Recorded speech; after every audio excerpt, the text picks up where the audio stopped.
শ্রম দপ্তরের পক্ষ থেকে নির্মাণ শ্রমিকদের হাতে সরঞ্জাম এবং নগদ অর্থ দেওয়া হয়।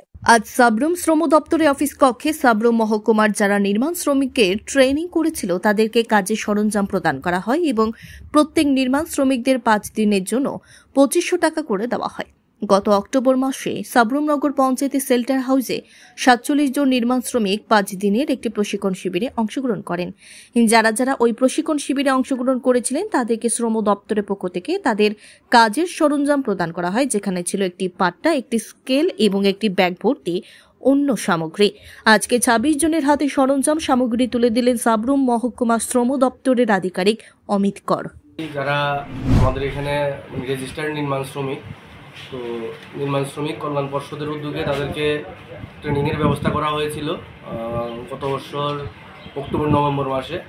তো তারা ঠিকঠাকভাবে ট্রেনিং সম্পন্ন করেছে। এখন তাদের জন্য যে রাজমিস্ত্রির যে টুল কিটগুলা, বিভিন্ন সরঞ্জাম, পাট্টা, স্কেল বা একটা ব্যাগের মধ্যে হাতুড়ি বা আরও অন্য সরঞ্জামগুলো ওদেরকে আজকে আমরা শ্রম দপ্তরের তরফ থেকে ওদেরকে প্রদান করা হয়েছে। তো ওরা টোটাল 47 জন ট্রেনিং করেছিল। তো আজকে মাত্র 26 জন এসেছে। 26 জন তাদের সরঞ্জাম নিয়ে নিয়েছে, আরও বাকি 21 জন রয়ে গেছে, এরা পরে এসে নিয়ে যাবে। 5 দিনের একটা ট্রেনিং ছিল। তো প্রত্যেক দিন 500 টাকা হারে ওদেরকে স্টাইপেন্ড দেওয়া হয়েছে। 5 দিনের জন্য 2500 টাকা।